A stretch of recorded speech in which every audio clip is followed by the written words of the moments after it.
All right, just kidding. Chuck Brantley not in the transfer portal anymore. He is back at Michigan State. Thank goodness. And then, hey, we are joined by the chief of propaganda for top reasons to be optimistic about this upcoming football season. Let's go. You are Locked On Spartans, your daily podcast on the Michigan State Spartans, part of the Locked On Podcast Network. Your team every day.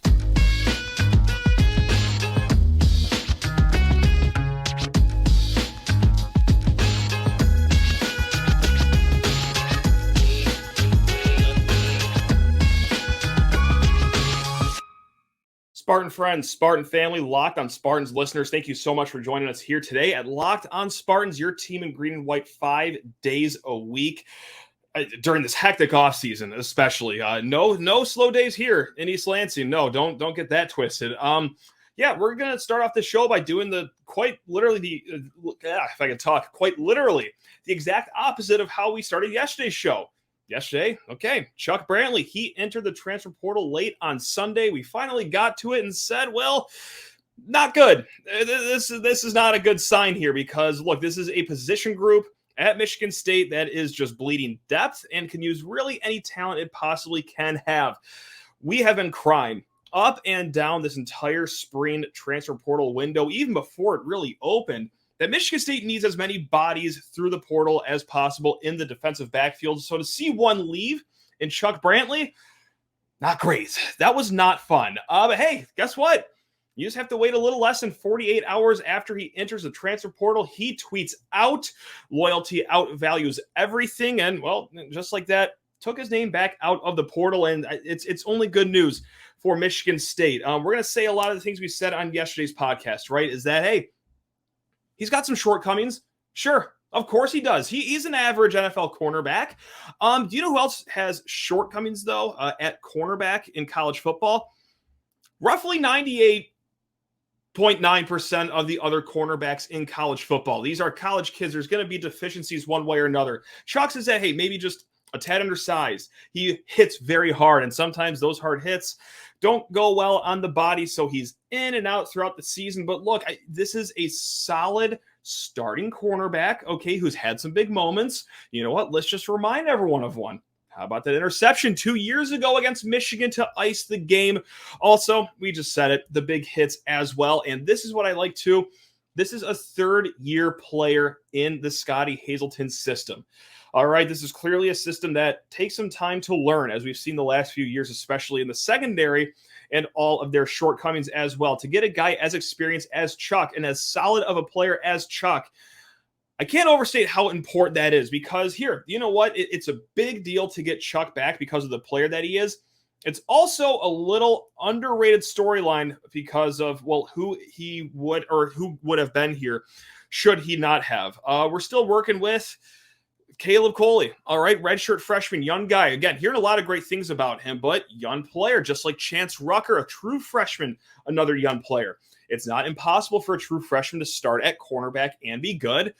Josiah Scott has something to say about that, but it is far and few between as well. And then Marquis Lowry, okay, a solid cornerback as well, but he has his injury issues, so you need as much depth on these lines as possible. And then Chester Kimbrough as well.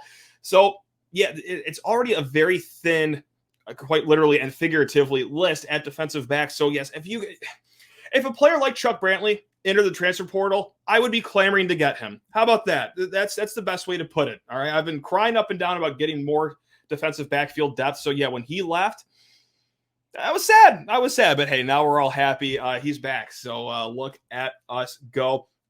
We'll see what happens with the other two big names that enter the transfer portal. Peyton Thorne, I can't imagine in my wildest dreams that he will come back to Michigan State like Chuck Brantley did. And also, hey, let's shout out Ma'a Nauteote. He entered the transfer portal last year. Mel Tucker got him out. Year before that, Connor Hayward, he also entered the transfer portal. Mel Tucker convinced him to stay as well. So there is a knack of that, but I don't expect Peyton Thorne to be one of those players. I'll give a lot more thoughts on that situation on tomorrow's show, if I can tease that. It's got a lot more to say about it than what I'm trying to jam in right now, and that's also thoughts that could wait. And more importantly, Keon Coleman. All eyes on Keon Coleman right now. Where is he going to go? And I'll shoot y'all straight. There's been about 28 schools I've heard connected to him. right? And one of them is Michigan State. There is a contingent of people around the program that are hopeful that he can stay. So the ship hasn't officially sailed yet on Keon Coleman. I personally am a little reluctant to believe it just because this is the third cycle he was tried to be poached away from Michigan State from other schools. So, and it finally worked out. I feel like if you're going to get poached and you wanted to stay, then, well, you would just, say no for a third time. The hardest part's probably the first 2 times, but regardless, this is a very talented player, obviously. Early on in this, it was maybe alleged, I never really use that word to protect myself, alleged that Oklahoma was working some back channel deals, perhaps, again, allegedly, just hypothetically, of course. And maybe when that got out of the bag, I think a lot of other schools jumped on that as well. I've heard LSU connected to him, Alabama, Florida, USC. Every school's going to be after this kid because, like we've talked about many a time in this transfer portal window, you don't get a lot of stars in this spring transfer portal window season. And, well, Keon's probably going to be one of the top players in the country. So he'll be hearing from the top programs in the country. So, again, there is hope from some people out there. I'm just not one of them, but I would love to be wrong. I would love more than anything to be wrong about this one. All right, let's get to the chief of propaganda. Now, this is part of our Top 5 Tuesday series that we're doing this offseason. This video does come out very late Tuesday. That's how we get into that little loophole right there to call it Top 5 Tuesday. Guilty as charged. We recorded this late last week, and that's the last time I'm going to do that for a while. Okay, I know I've said that the last episode as well, but we each did 5 reasons to be optimistic about Michigan State football. We did not consult one another on this list. We had the same number 5, and we had the same number 1. The same number 1 is that player we just talked about named Keon Coleman. And I wrestled about what to do with that. Do I just edit that part out? Do I keep it in so we could all laugh at it? I'm still not in the place to laugh about the whole Keon Coleman situation. So we're just going to edit that part out. Instead of Top 5 Tuesday, it'll just be Top 4 Tuesday. All right, that's going to be 4 from me, 4 from the chief of propaganda. So let's just get to it right now. We are joined today by a man with no face, but a voice. And not just a voice, but one of extreme green and white optimism. We are talking about the chief of propaganda. If you're on Twitter, it's impossible to not know him at this point. Hey, Chief, how on earth are we doing on this beautiful day today? Sheehan, I'm doing excellent. I really appreciate that very, very kind introduction. And yeah, no, I'm fired up. As we're going to go over kind of this topic today, I will say I spent about the last 3 days or so just trimming down the list from about 1,000 things to be optimistic about just to get down to 5. So it took some time. Chopping down the list. Chopping down the list. We got to use the right marketing lingo here. Yep. You know how it be. So look, hey, listen, we all know the situation right now, right? Our boys in green and white coming off of a 5-7 season, there's a quarterback battle going on. There are some people that are a little uneasy as we are going to just absolutely beautiful weather in the state of Michigan. It is our duty to bring up the vibes to match the weather and make sure everyone is roaring into this offseason with as much optimism as humanly possible. So I got 5 reasons to be optimistic. Mr. Chief, that makes sense. Mr. Chief has 5 reasons of optimism as well. Chief, you're the guest here. Would you like to dance first on the first reason to be optimistic about Michigan State football for the 2023 season? Yeah, let's do it. And coming in at number 5 for me, it's going to be the home schedule. Just looking at it right now, the first 4 games, Central, Richmond, Washington, Maryland, all at home. Then you obviously get the rivalry game with Michigan at home. You get Nebraska at home, which is massive. And then to finish off the year, you get Penn State at home. So just kind of comparing it to last year where you had to go to Washington, Happy Valley, the Big House. This has a totally different feel. Obviously, there's still some tough road games in there, but being able to defend the woodshed, that's why I feel that's one of my reasons for optimism is the fact that we get our key games at home. And be right back with a lot more reasons of optimism for Michigan State football because Lord knows maybe we could all use that right now. But first, hey, need to talk your ear off about Built Bar. That's right, gang. We're talking about the best protein bar in the land that takes care of you in 3 wonderful ways. The first way, they're going to treat your taste buds with love. We're talking wrapped in 100% real chocolate. Each of these bars or puffs, soft, chewy, flavorful, better than any candy bar you have had. The second way they take care of you, they're amazing on the body. Most of these, just 130 calories, just 4 grams of sugar, but yet a whopping 17 grams of protein. You're not going to feel weighed down. You're not going to feel jittery off all the sugar. You only feel the power with Built Bar. And the third way they take care of you is, well, hey, how about convenience? Go to Walmart. Go to Sam's Club if you're already out and about on your errands. Or, hey, if you like the internet, Built.com is the place to get it popping. Find the Built Puff for your life. Find the Built Bar for your life. Find any of the wonderful Built products at Built.com. Go on and stock up on those Built Bars.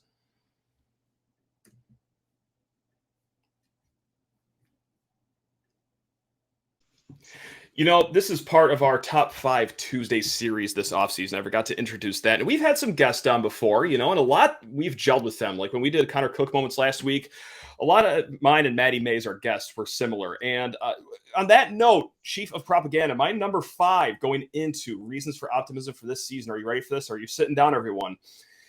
It's the home schedule. Would you look at that? We have matched up completely on number 5. We have not talked to each other before this, but yeah, that's what I have as well. And I just go to the 3 games that are probably circled the most on Michigan State fans' schedule. It is going to be that Washington game, seeing if we could extract revenge out of those Huskies. It's the Michigan game and it's the Penn State game as well. All 3 of those are at home. Something's got to give, right? I mean, it is very hard to win on the road in college football. You hope Michigan State wins at least 1, if not 2 of those games. Am I being crazy? Am I being blinded by the light of what a home game in college football means? Or does the woodshed have enough juice in it to propel these boys in green and white to a victory against at least one of those guys? That's all I'm asking for. I'm not greedy.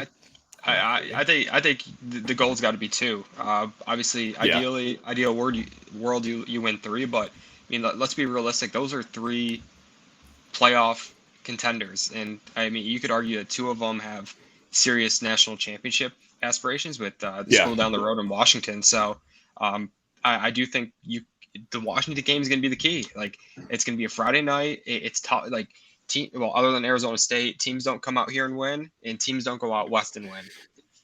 Yeah, no, correct. Herm. Anyway, I'm not going to go down that road. We're trying to be optimistic. We're trying to be upbeat here. We're going to try our best. So no, I will not let Herm Edwards get in the dialogue here. God, also just like Penn State too. I'm just so high on Drew Aller, or Drew Allaire, however anyone wants to say his name. Just this former 5-star kid. They got their 2 workhorse running backs back, but man, just having that game back in East Lansing. It always gets squirrely when the Nittany Lions and the Spartans face off at the end of the season. Could be odd weather. Could be a rain delay that takes 4 hours out of your afternoon. But Michigan State's got a good track record against James Franklin and those Nittany Lions at home. So hopefully that kind of continues here. I wouldn't hate to see that necessarily. So yeah, look at that.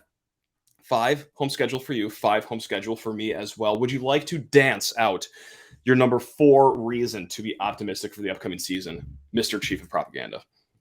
Yeah, my number 4, and I kind of bounced back and forth of where I was going to place this one, but I'm going to go with the young defense. I think that this is going to be the first time you're really going to see kind of Coach Tucker's guys, and I think that's going to get a term that's going to get old very quickly for fans to hear. But I mean, almost all the defense, it's going to be his guys now, especially in the secondary, like Jaron Mangum, like Dylan Tatum, Caleb Coley, Malik Spencer. Then you have like Jordan Hall, by Job. I could go on for a little while here, but I think that the bulk of the defense is going to be made up of guys that are sophomores, freshmen and sophomores, and that's going to be, and I think they're going to get put in a really good position to have good years and build into 2024. So I'm keeping that. I didn't move it higher just because I don't know how early some of these guys are going to play, but I think having these very young guys is a reason why I'm excited for the defense to kind of look more like Michigan State. And that goes hand in hand with something I had on my list too, which I'll just move up to number 4 for sake of conversation. And this is not the first time I've said this on this podcast. It will not be the last time. And whether there's some truth to it, I think there is. And whether, I'm just screaming it into the empty void because I just want to convince myself that it's true. Look, sometimes it just takes time for a defense to get into the scheme correctly, and sometimes it takes some time to get the players that can actually play this scheme correctly. We can look at a sterling example here. Back in Pat Narduzzi's tenure, all right, the first 3 years, not all too great. But then by the 4th year, all right, Michigan State bangs out a 10-win season. This is this 4th year for Scotty Hazelton. He has those players now that they recruited here, like the likes of Malik Spencer, Jaden Mangum, Dylan Tatum, if you will. And they are also, I mean, come on, they're going to be healthier than last season, right? I mean, don't make me defy the odds and jinx it to the point where somehow they'll be even less healthy than they were last year, right? I mean, Darius Snow, his leg blew up the first series of the games or the season, seemingly. Xavier Henderson out immediately for, 7-8 games. So I just have a hard time believing that they're going to be as injury riddled as last year. And plus, just like you said, all that young talent. Which young guy are you most excited for on the field next season? I'm just going to put you on the hot seat for that one right there. I'm going to go Jordan Hall, just because at the spring game, I didn't know which number he was wearing. And me and my friends, like, none of us are football savants, but we kept watching these drills, and I'm thinking, man, who's number 5? He's bigger than everybody, he's faster than everybody, and he was just dominating every drill. And I look at my phone, I'm like, oh my god, it's what's that meme? Oh my god, it's Jason Bourne. Oh my god, it's Jordan Hall. He was incredible. And I'll drop a little tidbit in here. People on the staff think Bai Jobe is going to be a first-round pick. So that's another guy, and whether or not that comes to fruition, you start to see that this year. I don't know, but that's kind of the talk around camp right now, is that Bai Jobe is he looks to be the part. That might drop right into what I have at number 3 there. We're going to get to that in a hot second. I mean, come on. I'm sure everyone's just very confused. They have no idea where I'm going to go for number 3 coming up next. But yeah, dude, like, just really quick, Jordan Hall, it turns out playing at IMG Academy for multiple years really can iron forge you for being a Power 5 football player. And yes, that does mean perhaps right off the bat. Now, does he start? I would have a hard time believing that, especially to start the season. But like, yeah, for a guy that's probably going to be in the 2 deep as a true freshman, I mean, he did look the part, because sometimes you do get these freshmen up on campus. I mean, this happens all over across the country, where the freshman gets here, he's highly ranked, but it's like, oh yeah, he could use about 25 pounds on him. Jordan Hall, I'm not getting that necessarily. Like, I think he's going to be ready day one, so that is very exciting. We got 2 down for each of us. We got 3 more to go. Mr. Chief, are you ready to trot out number 3 to the people? I hope people are eating up what we are feeding them. I'm sure they are. Yeah, and speaking of eating, what goes better with a hot dog than some beer?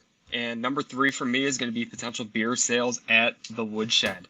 There's been a lot of momentum going on with that getting approved. I think it's been approved at Western Michigan now, so the path has been paved for that to occur in East Lansing, and I think that's a reason for optimism, and gets people in, keeps people in. So there you go. What is the highest amount you would pay for let's call it a 16-ounce cup of beer? What's the highest amount you would pay at the Woodshed? How are we winning or losing? Let's start with this one. We are up 10 points going into the 4th quarter against Michigan. Yeah. I'd probably pay $20. I'll be honest. Like, it doesn't matter. That's my basement price. Yeah. I might even go up to 40 for that one. And I know it's an episode of Optimism, so everyone just turn down your volume when you listen to this part. But circumstance number 2, MSU going into halftime down 9 points against Central Michigan, week 1 of the college football season. How much are we paying for a beer at that point? I don't know if that's where you just kind of hand them the credit card and just charge it up. I was going to say, here's my friend. His name is Benjamin, last name Franklin. Just pour me as much beer as this possibly gets me, whether that's 1 cup, whether that's 4 cups, whether it's just a shot glass of beer. We will be needing it. But no, it is, not to sound, incredibly problematic, and I need to check myself into a facility, but like it is going to be medically important for beer to be at Spartan Stadium at some points of this season. Like, it gets nervy out there. And when that beer is just back at the tailgate, not in Spartan Stadium, that can really spike the anxiety here, Chief. So that is a good number 3. That's a strong one. That is a strong one, but perhaps what else could be possibly stronger than that? like quite literally, is the front on the defense as well. We are talking Simeon Barrow. We are talking Derek Harmon, Chris Bogle as well. Tumisei Adeleye. Oh my goodness gracious. I love the front that these guys have. Also, too, if you want to just bring it up to that front six, I mean, it would be ridiculous not to include Jacoby Windman, who was one of the best defensive players in the Big Ten last season, did not get his flowers with any All Big Ten honors at the end of the season because, well, sometimes there's a little dust up in a tunnel, but it be like that sometimes. People have forgotten, I think, how great Jacoby Windman is. So, yeah, he's back in the fold. Just the interior of Simeon Barrow and Derek Harmon especially, I mean, that's top 4 easily in the Big Ten.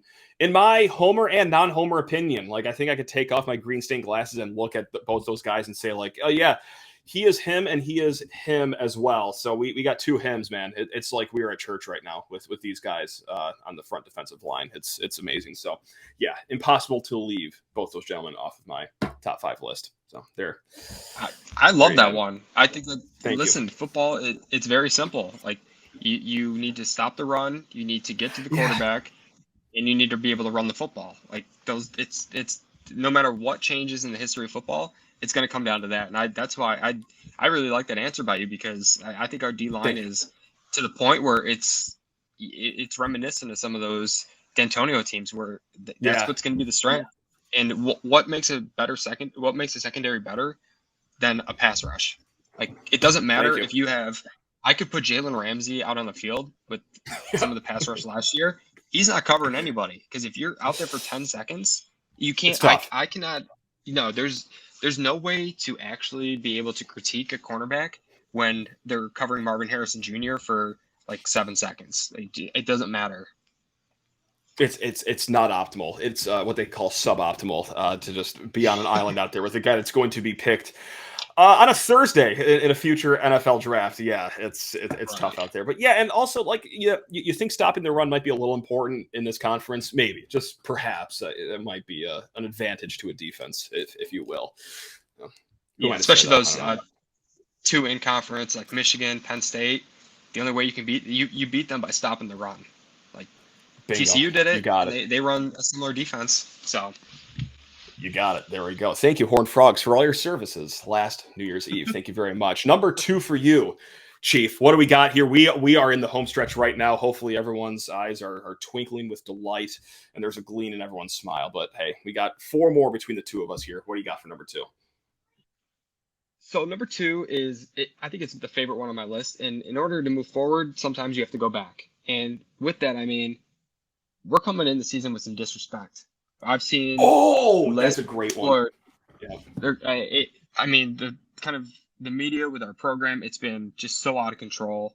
You would think that we're like UConn football right now. So I think just going into the year with the disrespect on our shoulder, like, you never see any tweets coming out from anybody with the program. Like, there's no talking, and they're coming in as underdogs in every single game. Like, it's got a different vibe, and it, like, last year was in your face, like with the recruiting, the Lambos. This year we don't get anything now. Like, it's strictly business, and the players in every meeting they talk about it. Like, hey, 5-7, we hear it all the time. They walk in the building, they see 5-7, and that's why I'm really excited, because there's no rat poison in that building. Like, they got it all last year. Correct. You know what? I did want to bring that up at some point in this conversation. I just didn't know how to shoehorn it in. And that was like, Mel Tucker's been very, like, muted on social media, or like just being less out and about than he was before last season. And I don't think that is a coincidence. I don't think that is just random. I think that is a little calculated. So you read that as the boys are in the lab cooking. Like, they are 0 dark 30 before the season even really begins.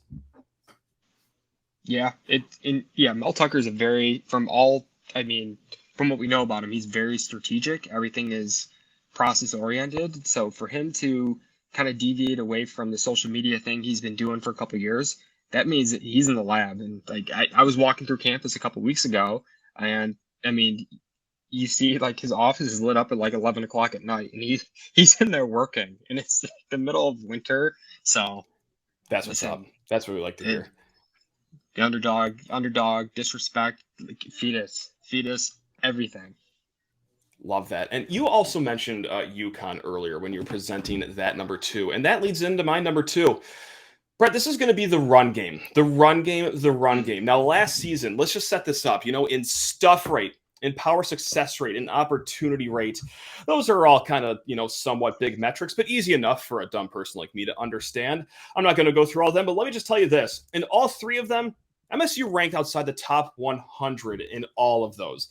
That's not good. It was not good in the run game, especially in short yardage instances. Now, what did MSU do in the offseason? All right. Not just, returning all their solid offensive linemen. They are going to be very good in that regard. Yes, Jalen Berger comes back. I think he had a really strong November at the end of last season, but also they went fishing for one Nathan Carter out of UConn. That's right. The man who after 4 games was leading the nation in yards after contact. All right. This is a big bodied guy, runs with a lot of power. And if that isn't good enough for all you, well, I could do you one more. How about Jaren Mangum out of USF?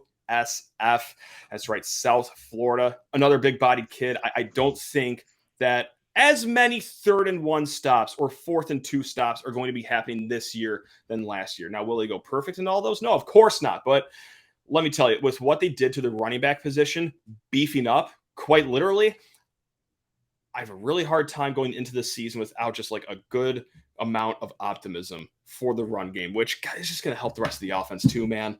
I mean, sometimes it is just that simple. Sometimes it's just that simple. So yeah, I'm pretty excited about the run game. I love that one. And yeah, I think you raised a really good point with Jalen Berger, because I think it took him a little bit of time to get adjusted to this run scheme, which is a little bit different than what he was doing at Wisconsin. But I mean, you have 3 backs that all complement each other so well. And even right watching Nathan Carter a little bit in the spring game, he can catch the ball. He's got really nice hands.